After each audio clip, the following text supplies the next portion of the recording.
here's Brody Brazil. So I really never do it like this, but I'm about to give you my final thoughts and kind of conclusions about this video before I actually do the video.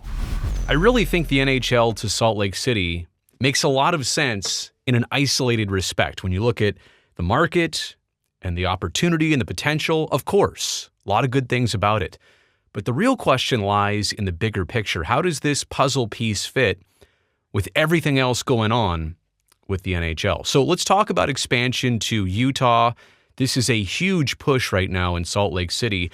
As I record this yesterday, Ryan Smith, owner of the Utah Jazz, formally requested that the NHL initiate its expansion process to Salt Lake City. What does that mean, by the way? Activate expansion. Does it trigger off something else? Does it set off a sequence of events that makes this under consideration? Probably. I think it's an official notice that, hey, we would like to be considered. And the NHL has already responded. This is not a one-sided affair. Ryan Smith and his group are very much in contact with the NHL, so it's kind of the announcement that this will be explored. What is that expansion process? I'm sure there's a committee. I'm sure eventually it comes to voting and ownership groups across the league making that ultimate decision, but the process is starting, however you want to put it. They say, the Smith Group says, that the NHL could be ready to begin by next season at Delta Center, which has hosted the Utah Jazz for many years now. So the arena is already in place. The infrastructure is already in place. That building can host hockey games. It's obviously done that before, but ready to begin next season? We're already here in late January. You'd have to have everything really put together, a roster and an expansion draft and hiring a full staff of coaches in front office and scouts and selling season tickets. My goodness. I just think that is a super quick turnaround. I don't doubt it that they could be ready, but I don't know that you really, for any specific reason, want to rush this. If you're the NHL, if you're fans in Salt Lake City, if you're Ryan Smith and that group, like, why do you really want to put the pedal to the metal so bad to be ready? I understand to say you're ready sets a nice tone, and it proves a point that you really want to do this. But if they actually went forward and did expansion within 6 or 7 months, it just seems like it may not set that Salt Lake City team up for the most success. By the way, the Delta Center would be the temporary home. Obviously, it already hosts the Utah Jazz, and there's no problem combining those two teams at the facility, but they eventually want to build a hockey-specific arena, or maybe a new arena that would host both teams, but the Delta Center has been around for a while, so they have improved it, but no surprise that they would be looking for something new eventually for the NHL team. They say that discussions started about this all the way back in 2002. To some degree, by who, I don't know. I mean, in 2022, like, Ryan Smith was 20-something years old. So I'm not sure who the discussions were with, maybe prior groups in Salt Lake City or the NHL just looking at Salt Lake City, but to some degree, I don't really care about 2002. I think the real conversation is the NHL has been considering this for quite some time. There's Ryan Smith. Nice flex on social media the other day. This was, I don't know, about a week or plus ago. Just out golfing with Zach Blair, professional golfer, and Major League Baseball Commissioner Rob Manfred. Now, there's a whole separate conversation to be had here about what the Oakland A's are doing right now and exploring potential temporary seasons in Salt Lake City, Daybreak specifically. But there's a group called Big League Utah, which is actually not Smith's group. It's a different group called the Miller Group. They're the former owners of the Utah Jazz. They very much want to bring Major League Baseball to Salt Lake City. So there's a huge push right now to get more pro sports leagues in Salt Lake City. They've had the NBA for a while. I don't think there's ever been any complaints about support of the Jazz. The Salt Lake City area and metro region has only grown between Salt Lake City and Provo. So obviously it makes a lot of sense. They're trying to woo the powers that be to bring in professional sports. I mentioned Ryan Smith is pretty young. Man, only 4 years older than me and owning an NBA team? He was the co-founder and longtime CEO of Utah-based cloud computing company Qualtrics. By the way, this information coming to us from Forbes.com. 3 days before its scheduled IPO back in January of 19, Qualtrics was acquired by German software firm SAP for $8 billion in cash. Not in investments or stock, straight cash. That's a lot of cash. In October of 2020, the news broke that Smith was leading a group to buy the Utah Jazz, the NBA team, for $1.66 billion. That deal closed in December of 2020. Pretty quick transaction, and Ryan Smith and his wife, they own the Utah Jazz. So a younger owner, respectively, of an NBA team, of any professional sports team. Here's the NHL's response to the Smith Group, and they're initiating this expansion process. Quote, the NHL appreciates the interest expressed by Smith Entertainment Group to bring NHL hockey to Utah. During conversations over the course of the past 2 years, we have been impressed by Ryan and Ashley Smith's commitment to their community and their passion and vision for Utah, not only as a hockey market, but as a preeminent sports and entertainment destination. Utah is a promising market, and we look forward to continuing our discussions, end quote. So the NHL's official response, let me just stop right there for a second. That is significant, right? This is not a one-sided affair. The Smith Group is calling out the NHL and saying, hey, consider us. This clearly goes to show you that there has been some back and forth collaboration, and that the NHL is taking this very seriously in considering expansion. Hockey is no stranger to Salt Lake City. Obviously, they hosted the 2002 Olympics, which was a year that NHL players were allowed to participate.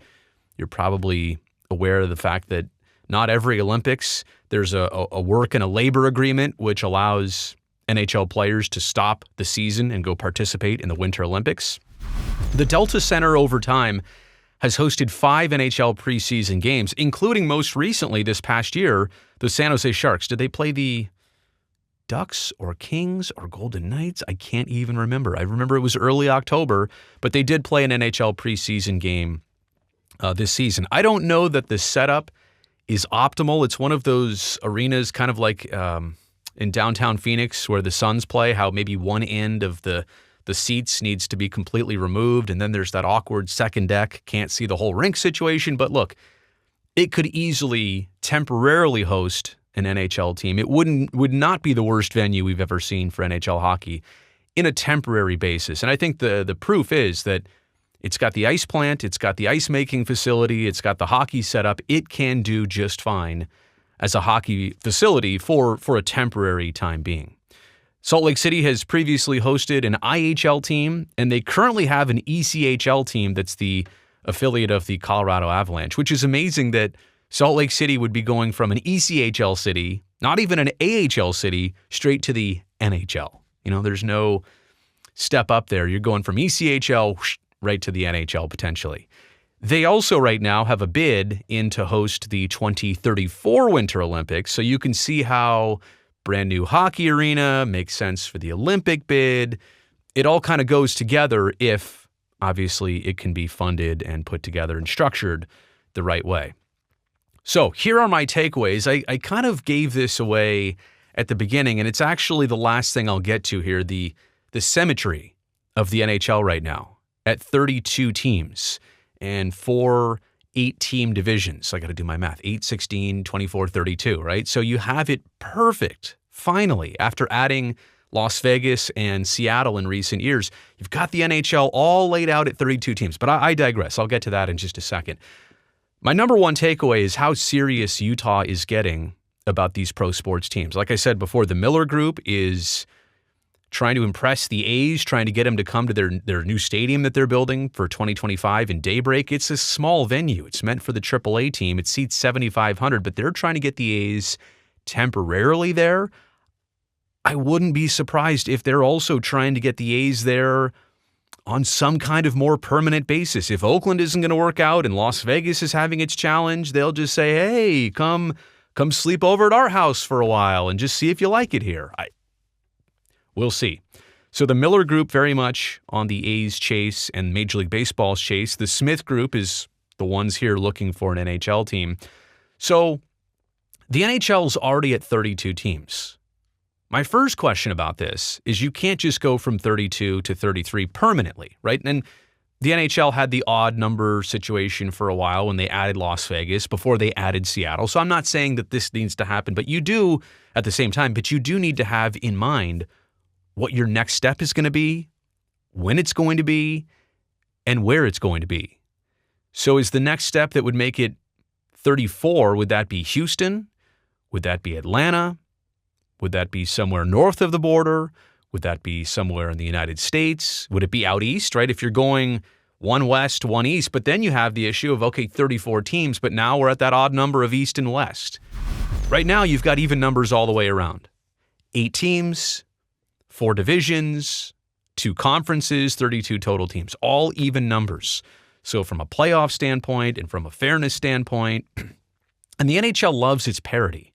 Right? They love to be a competitive league with the salary cap, the hard salary cap, so that every team has a chance, kind of an equal playing surface, playing field, so to speak.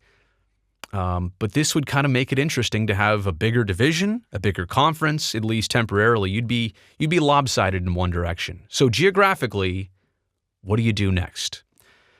Do I think Salt Lake City is big enough to support this? I absolutely do. And let's be honest, I wouldn't say it's a traditional hockey market in a sense that they've really not had a big league pro hockey team there. I mean, they've had minor league teams there, but it's outdoors by nature. It snows there by nature. There's ice there by nature. There's backyard rinks. It kind of instantly goes in the Calgary, Edmonton, Winnipeg conversation in a term that it may not have hosted hockey all these years, but it somehow is a traditional hockey market simply because of atmospheric conditions, in a sense. But beyond that, right, the interest is there. Enough people are outdoorsy. They know how to ski and snowboard, so I'm pretty sure that hockey is bigger there than in most other markets across the United States. But I think that it's big enough to support the NHL. The prime example and the comparison is that it's been big enough to host the Utah Jazz successfully all these years. And when I say that, I'm talking about the arena's the same size. They play the same amount of games. This is not like a baseball and football conversation where football, they play 16 total games, 8 at home and 81 at home. Yeah, 8 for football, 81 for baseball. Like that's apples and oranges. The basketball-hockey comparison in terms of attendance, I mean, it's usually the same arenas and it's the same amount of home dates. So it's a lot more comparable. And again, having that comparison of hockey to basketball makes me understand that Salt Lake City and its region can bring in the fans to get this done. Will the NHL also become too diluted? Maybe this is the last point. I'll make the one more here. This is not what I didn't do this right. The NHL at 34 teams, you have to ask yourself the question, is it becoming too diluted in a sense that no other pro sports league is really at 32, let alone 34? Like no other pro sports league is going to 34 teams across the continent. It would be the most in professional sports at 34. And it kind of gets you wondering, okay, how stretched out can this really get? I mean, will pro sports leagues, will the NFL have 38 teams someday? And is that too much? From a business perspective for them, probably not. But from a product perspective, when do you start diluting your talent and your entertainment? That's not a question I can immediately answer. Everybody's going to have their own perspective on that. I also don't want to limit professional athletes, right? This is more jobs, more opportunity, more showcase. I'm all for the performers here, so I'm not going to go against it, but that is definitely a question to consider. But I think the biggest consideration of all of this, like I said before, is if you're going to go from 32 to 34, I ultimately think you're going to end up at 36. You're going to have 9 and 9 and 9 and 9. 9, 18, 27, 36. There you go. 4 9-division teams to make things symmetrical all over again.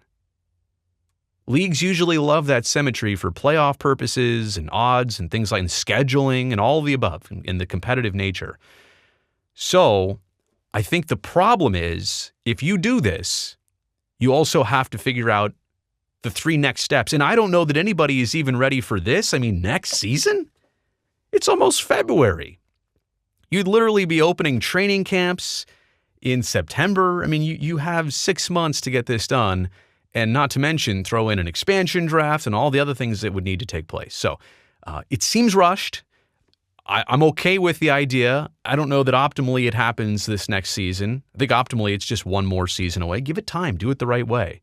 I think Salt Lake City is big enough to support this, but again, I think how this puzzle piece fits in the bigger picture, that's probably the most important question about the discussion of NHL expansion in Salt Lake City. Make no mistake, this isn't speculation. Like, this is really going forward, and we'll see how long the NHL takes in thinking about this, considering this, or making it a reality.